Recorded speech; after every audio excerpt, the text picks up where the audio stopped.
Right, so let's wind up the Three Flavours Cornetto trilogy, Scott, with The World's End. It's the third part of the Cornetto cycle, which sees a familiar cast of characters take on science fiction as an alien menace infiltrates Earth and starts replacing people to further their assumed-to-be nefarious ends.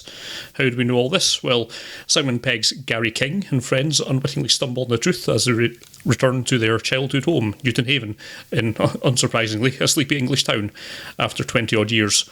Their aim is to complete a 12-pub crawl of the town, which, although they weren't quite able to do back in the day, has nonetheless become an almost totemic part of Gary's personality and idealised as the best day of his life. The rest of his mates, Nick Frost's Sandy Knightley, Paddy Constantine's Stephen Prince, Martin Freeman's Oliver Chamberlain, and Eddie Marsden's Peter Page, have all grown up and got on with their lives, but Gary's clinging to what he thinks of as the freedom of youth, and he hopes to recapture that as well as reconnect with the friends he's drifted away from.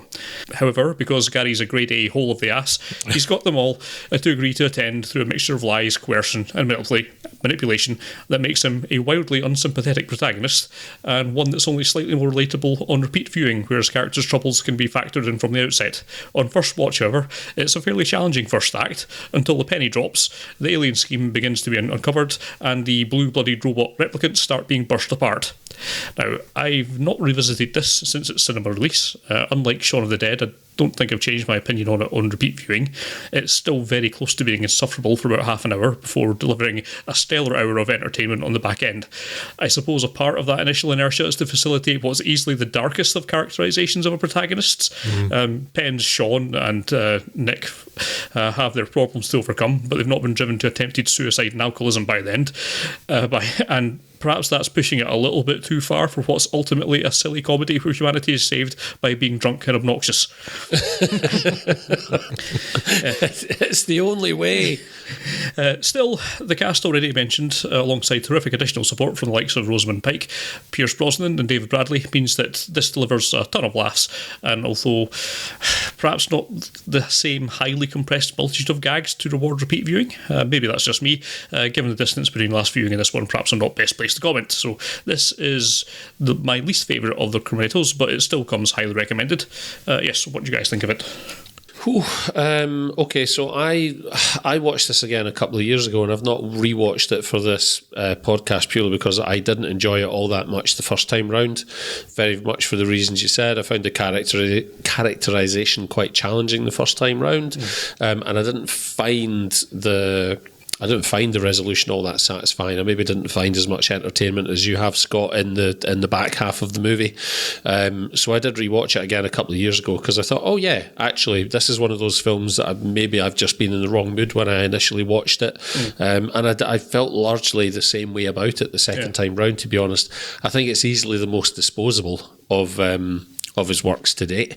I'm not going to be a big advocate for it. I don't want to say I'm disappointed in it in terms of the Cornetto trilogy, because again, the Cornetto trilogy is just this thing which has been imposed by fans, really. I don't know if... Has Wright gone on record to say that he always intended to make a trilogy of films in this vein?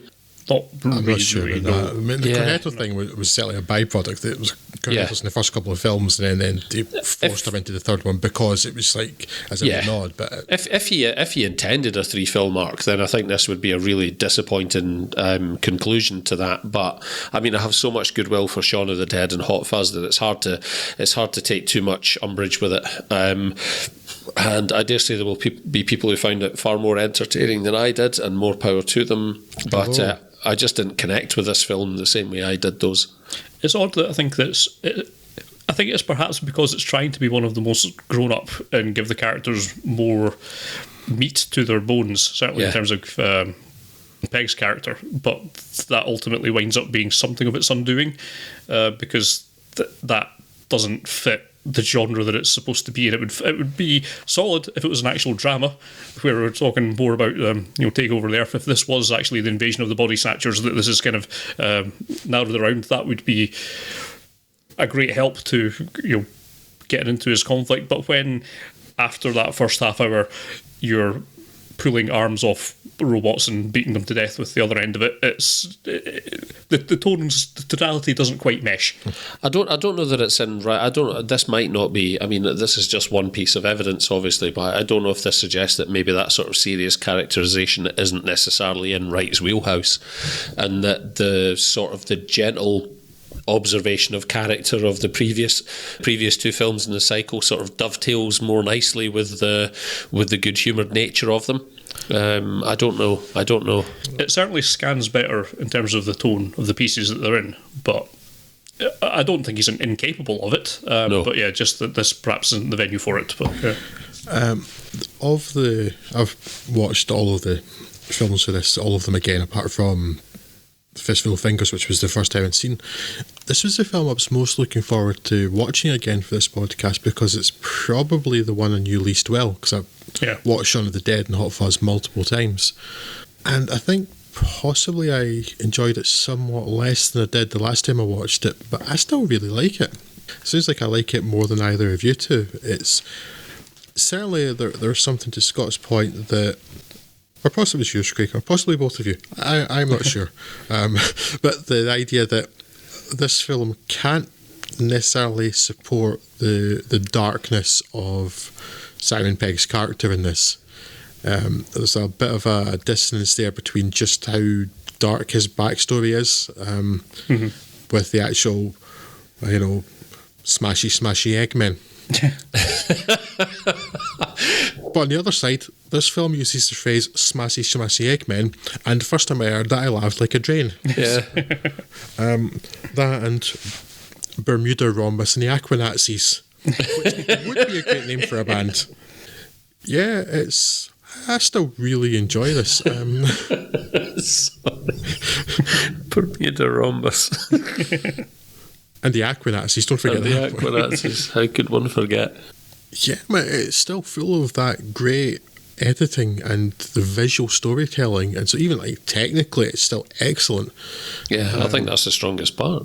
Yeah, I don't recall finding the first 30 minutes insufferable like Scott did, although my usual general dislike for voiceovers was actually, because it kind of stands out more with Edgar Wright's work than a lot of others, because it's so seldom used. Yeah, he tends to let the visuals do the storytelling. So when they're like explaining the Golden Mile pub crawl at the beginning and all that other stuff with narrations, like that's a bit disappointing. But yeah, it's still really funny though, and again, smashy Eggmen. Well, maybe amongst my favourite lines in any film ever. And I'm not even joking.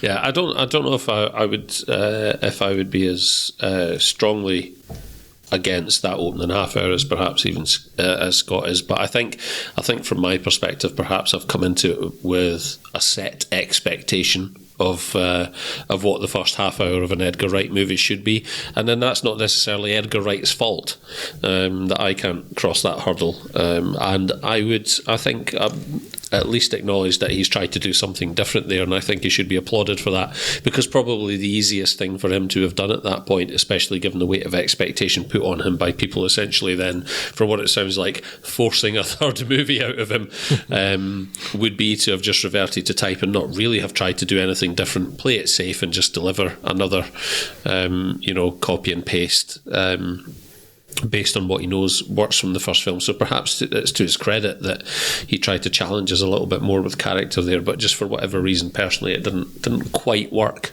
Yeah, so I remember liking it a bit more than I did in the street watch. I still like it, and what I do like is it does have heart. You care about these characters. In this case, it's more Nick Frost is the real touching moment, I think, and Gary King a bit, but clearly Gary King's a pillock. Yeah. But when you find out about the accident that Nick Frost's characters had, and it's like, okay, that's a bit more significant. And then even like Eddie Marson's backstory as well. So there is a lot of kind of more adult, more introspective stuff in there than certainly you would expect. Yeah. Okay, so it's not quite as satisfying, I think, as Shaun of the Dead or certainly not Hot Fuzz. Although on a first viewing, I enjoyed this more than I had enjoyed Shaun of the Dead on its first viewing.